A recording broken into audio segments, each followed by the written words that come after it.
वचन से कि क्या हमें कभी भी शैतान की बात पर यकीन करना चाहिए या नहीं।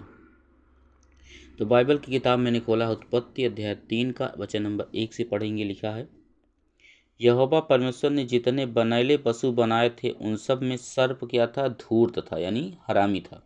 उसने स्त्री से कहा, क्या सच है कि परमेश्वर ने कहा है तुम इस वाटिका के किसी वृक्ष का फल न खाना। अब देखो यहाँ पे कह रहा है, उसने स्त्री से कहा, क्या सच है कि परमेश्वर ने कहा है कि तुम इस वाटिका के किसी वृक्ष का फल न खाना। ये कह रहा है, सांप कह रहा है किससे? हव्वा से। स्त्री ने सर्प से कहा, इस वाटिका के वृक्षों का फल हम खा सकते हैं, पर जो वृक्ष वाटिका के बीच में उसके फल के विषय में परमेश्वर ने कहा है, यानी आदम और हव्वा को परमेश्वर ने कहा था कि न तो तुम उसको खाना और न उसको छूना, नहीं तो मर जाओगे। तब सर्प ने स्त्री से कहा, तुम निश्चय न मरोगे। वचन नंबर 4 पे ध्यान देना। हव्वा साफ 3 वचन में कह रहे कि परमेश्वर ने मना किया है कि न तो तुम उसे खाना, नहीं तो छूना, नहीं तो मर जाओगे।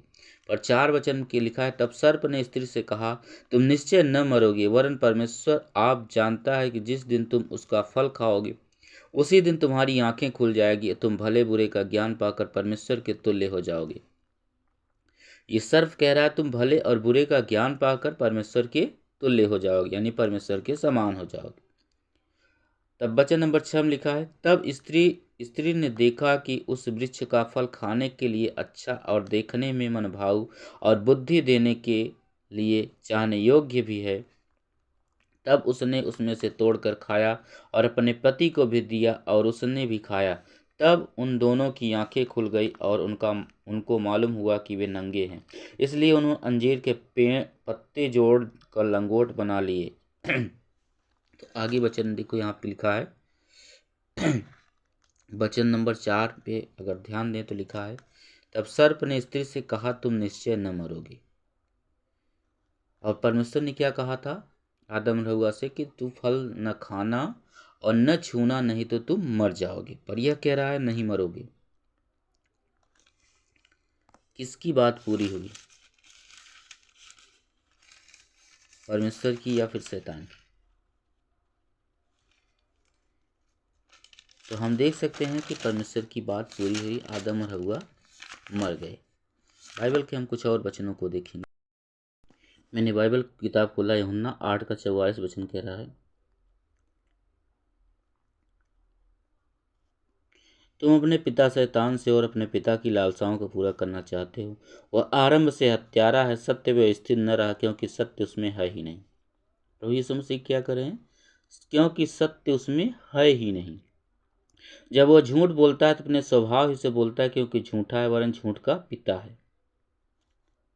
तो सत्य नाम की चीज़ शैतान में नहीं है। इसलिए हमें कभी भी शैतान की आवाज़ को नहीं सुनना चाहिए और न ही उसकी बात पर कभी यकीन करना चाहिए। और वचन नंबर 45 यीशु मसीह कह रहे हैं, प्रभु यीशु मसीह, परंतु मैं जो सच बोलता हूँ इसीलिए तुम मेरा विश्वास नहीं करते। तुम में से कौन मुझे पापी ठहराता है? यदि मैं सच बोलता हूँ तो तुम मेरा विश्वास क्यों नहीं करते? शैतान क्या है? झूठा है और झूठ का पिता है, उसके अंदर सत्य नाम की चीज़ नहीं। अब देखिए वचन नंबर 47 में कहा, जो परमेश्वर से होता है परमेश्वर की बातें सुनता है, और तुम इसलिए नहीं सुनते कि परमेश्वर की ओर से नहीं हो। तो हमें, अगर हम परमेश्वर की ओर से हैं तो हम किसकी बात को सुने? परमेश्वर की बात को सुने। अगर जिस तरीके से आदम और हव्वा ने शैतान की बात पर यकीन किया और क्या हुआ? अंजाम, मर गए। उसी तरीके से आज जो लोग शैतान की बात पर यकीन करेंगे वे भी अनंत काल की आग में जाएंगे, नाश होंगे। क्योंकि शैतान कभी भी मनुष्य से सत्य नहीं बोलता, उसके अंदर सत्य नाम की चीज नहीं है। अगर हम वचन को खोलें के वचन से देखें, मैंने बाइबल किताब खोला, पहला तीमुथियुस, आप देख सकते हो, और वचन नंबर 4 का 1 से पढ़ें तो लिखा है, देखिए यहाँ हेडिंग साहब लिखा है, झूठे शिक्षक। परंतु आत्मा स्पष्टता से कहता है कि आने वाले समय में कितने लोग भरमाने वाली आत्माओं और दुष्टात्माओं की शिक्षाओं पर मन लगाकर विश्वास से बहक जाएंगे। यहाँ पे आत्मा यानी पवित्र आत्मा स्पष्ट रूप से कह रहा है कि आने वाले समय में कितने लोग भरमाने वाले। शैतान का काम क्या है? भरमाता है लोगों को, झूठ का पिता है, सत्य से भरमाता है। सत्य वह नहीं चाहता कि लोग सत्य में टिका रहे। और लिखा है वचन कि आने वाले समय में कितने लोग भरमाने वाली आत्माओं और दुष्ट आत्माओं की शिक्षाओं पर मन लगाकर विश्वास से बहक जाएंगे। यह उन झूठे शिक्षकों के कपट के कारण होगा जिनका विवेक मानो जलते हुए लोहे से दागा गया। जो तो हम देख सकते हैं कि आत्मा कह रहा है दुष्ट आत्माओं की शिक्षाओं पर मन लगाकर विश्वास से बहक जाएंगे। तो हमें कभी भी दुष्ट आत्मा की शिक्षा पर मन नहीं लगाना है। परमेश्वर का वचन कहता है यूहन्ना अध्याय 3 का 34, जिसे परमेश्वर ने भेजा परमेश्वर की बातें बताता है, सिखाता है। परमेश्वर आत्मा नाप नाप कर किसी को नहीं देता। तो कहने का मतलब कि हमें कभी भी शैतान की बात पर यकीन नहीं करना चाहिए। अगर हम पढ़ें प्रकाशित वाक्य 12 का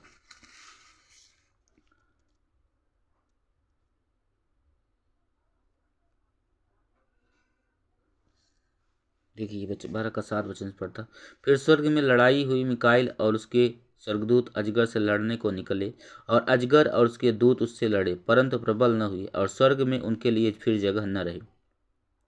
तब वह बड़ा भयानक अजगर अर्थात वही पुराना सांप जो इब्लिस और शैतान कहलाता है और सारे संसार को भरमाने वाला है, पृथ्वी पर गिरा दिया गया और उसके दूत भी उसके साथ गिरा दिए गए। फिर मैंने स्वर्ग से यह बड़ा शब्द आते हुए सुना, अब हमारे परमेश्वर का उद्धार और सामर्थ्य और राज और उसके मसीह का अधिकार प्रकट हुआ, क्योंकि हमारे भाइयों पर दोष लगाने वाला जो रात दिन हमारे परमेश्वर के सामने उन पर दोष लगाया करता था, गिरा दिए गए। वे मेमने के लहू के कारण और अपनी गवाही के वचन के कारण उस पर जयवंत हुए और उन्होंने अपने प्राणों को प्रिय न जाना, यहाँ तक कि मृत्यु भी सह ली। तो वचन नंबर 7 लिखा है, तो वह बड़ा भयानक अजगर वही पुराना सांप जो इब्लिस और शैतान कहलाता है, सारे संसार को क्या करता है? भरमाने वाला। आदम और हव्वा को किसने भरमाया? उसी ने भरमा दिया। अगर आदम और हव्वा परमेश्वर की बात मानते तो आदम हव्वा की मौत नहीं होती।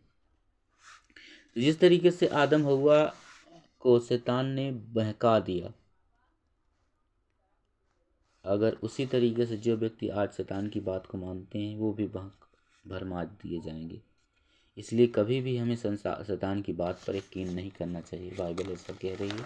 यूहन्ना अध्याय 10 में हम खोलें तो यहाँ पे परमेश्वर का वचन कह रहा है, 10 में यीशु मसीह कह रहे हैं, प्रभु यीशु मसीह, चरवाहा और भेड़ों का दृष्टांत। मैं तुमसे सच कहता हूँ, जो कोई द्वार से भेड़शाला में प्रवेश नहीं करता परंतु किसी दूसरी ओर से चढ़ जाता है, वह चोर और डाकू है। परंतु जो द्वार के भीतर प्रवेश करता है, भेड़ों का चरवाहा है। उसके लिए द्वारपाल द्वार खोल देता है और भेड़ें उसका शब्द सुनती हैं। वह अपने भेड़ों को नाम लेकर बुलाता है और वे बाहर ले जाता है। जब वह अपनी सब भेड़ों को बाहर निकाल चुकता है तो वे उनके आगे आगे चलता है, क्यों?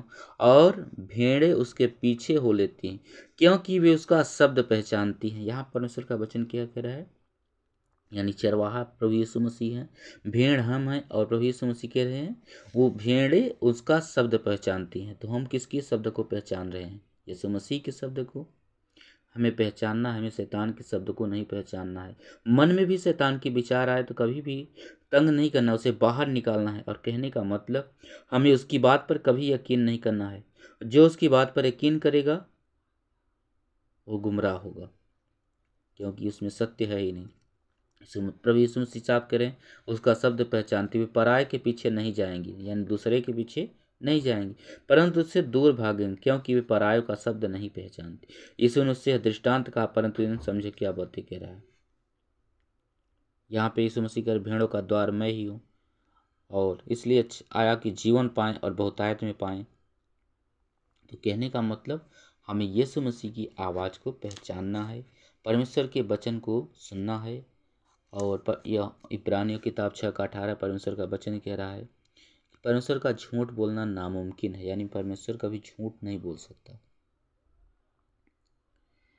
तो हमें कभी भी शैतान की बात पर यकीन नहीं करना चाहिए। यीशु मसीह ने अधिकार दिया है, उस अधिकार का इस्तेमाल कर बाहर निकालो, पर हमें शैतान की बात पर कभी यकीन नहीं करना चाहिए। जो यकीन करेगा वह क्या होगा? जो यकीन करेगा वह भरमाया जाएगा। इस तरीके से आप भी अपने कॉपी में अच्छे वचनों को नोट कर सकते हो। कौन सा वचन कहाँ लिखा है?